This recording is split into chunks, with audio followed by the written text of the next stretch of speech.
ፋጢማ ቢንት ሙሐመድ ረዲየላሁ አንሃ ክፍል 4። አሰላሙ አለይኩም ወራህመቱላሂ ወበረካቱ። ውድና የተከበራችሁ ውድ ቻናሌ ቤተሰቦች በሀገርም በውጭም ያላችሁ ሰላማችሁ ብዙ ትርፍርፍ ይበልልኝ እያልኩኝ ለቻናሉ አዲስ የሆናችሁ ላይክ፣ ሰብስክራይብ እያደረጋችሁ ቤተሰብ የሆኑ እንግዲህ እንደተለመደው ክፍል 4ን እሺ መጥቻለሁኝ። እኔ በጣም ስለምወደውና በጣም ደስ የሚለኝ ነገር ሲሆን ነው ዩቲዩብ ላይ የምወስደው። እሱም የሙሳ አለይሂ ሰላም ካባ ነበር። አላህን ፍሬ ተቅዋ ይኑርሽ፣ ምግብ አላህን መገዛትሽን ቀጥይ፣ የቤት ውስጥ ስራሽንም ተከታተይ፣ ወደ እንቅልፍ ስትሄጂ 33 ጊዜ ሱብሃንአላህ፣ 33 ጊዜ አልሐምዱሊላህ፣ 33 ጊዜ አላሁ አክበር በይ። ይህንን ማለት ከአገልጋይ የበለጠ ሆኖ ታገኘዋለሽ አላህ አሏት። ፋጢማም ረዲየላሁ አንሃ አላህና መላእክተኛው ሰለላሁ ዐለይሂ ወሰለም በሚደሰቱበት ነገር ደስተኛ ነኝ በማለት መለሰች። ተመልከቱ፣ የመላእክተኛው ተወዳጅ ልጅ ህይወት ይህንን ይመስላል። በዘመናችን በዝቅተኛ የኑሮ ደረጃ የሚገኙ ሴቶች እንኳ የቤት ውስጥ ስራን መከታተል ክብራቸውን ዝቅ ማድረግ ሆኖ ይሰማቸዋል። በማንኛውም ጉዳይ እገዛን ይሻሉ፣ በገላ መታጠቢያ ሳይቀር። ይህ ትልቅ ልዩነት ነው። በዚህ ሐዲስ የታዘዘው ዚክር ከእንቅልፍ በፊት ነው። በሌላ ሐዲስ መላእክተኛው ሰለላሁ ዐለይሂ ወሰለም ፋጢማን ረዲየላሁ አንሃ ከየአንዳንዱ ሶላት በኋላ 33 ጊዜ ሱብሃንአላህ፣ 33 ጊዜ አልሐምዱሊላህ፣ 33 ጊዜ አላሁ አክበር እና ላኢላሃ ኢለላህ ወሕደሁ ላ ሸሪከ ለሁል ሙሉክ ወለሁል ሐምዱ ወአሁ ወላከ ወአሁ ወሁወ አላ ኩሊ ሸይን ቀድር የሚለውን እንድትል መንከራቸው ተዘግቧል። በአንድ ወቅት ነብዩ ሰለላሁ ዐለይሂ ወሰለም ከመዲና ውጪ በሄዱበት ጉዟቸው እንደተመለሱ ዘወትር የሚያደርጉትን ቀጥታ ወደ መስጂድ ሄዱ።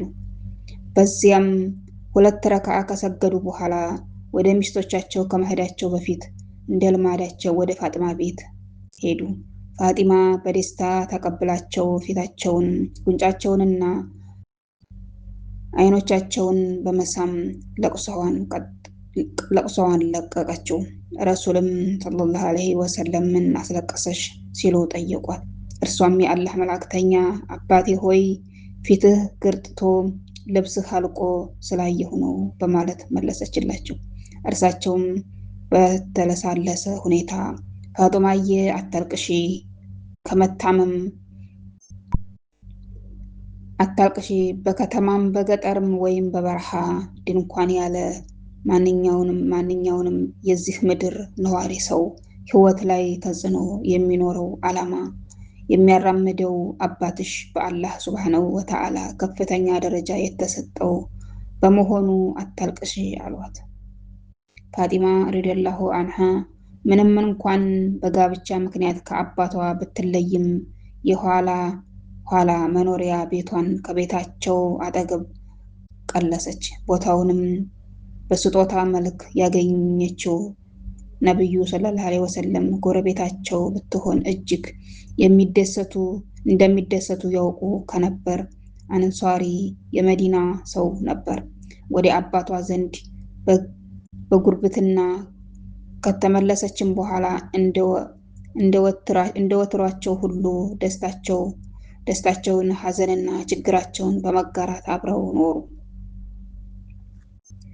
በሁለተኛው ዓመት ሂጅራ አጋማሽ ላይ እህቷ ሩቅያ ረዲየላሁ አንሃ በኩፍኝ በሽታ ምክንያት ኃይለኛ ትኩሳት ያዛት። በሽታው የጀመራት የበድር ዘመቻ በተቃረበበት ወቅት ሲሆን እጅግ ጠንቶባት ስለነበረም ባለቤቷ ዑስማን ኢብኑ አፋን ረዲየላሁ አንሁ እርሷን ለማስታመም ሲሉ በዘመቻው ላይ ሳይሳተፉ ቀርተዋል።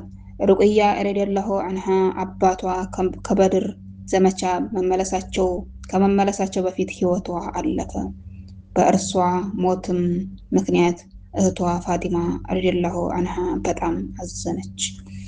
ነቢዩ ሰለላሁ ዐለይሂ ወሰለም ወደ መዲና እንድትመለሱ የመጀመሪያው ተግባራቸው የልጃቸውን ቀብር መጎብኘት ነበር።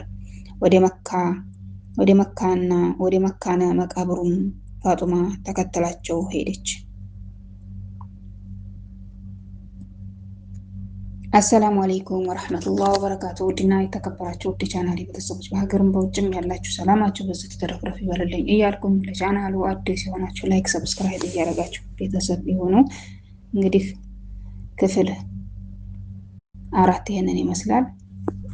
ቀጣይ ክፍል እስከሚለቀቅ ድረስ ከዛው ድረስ መልካም ጊዜ ይለውላችሁ።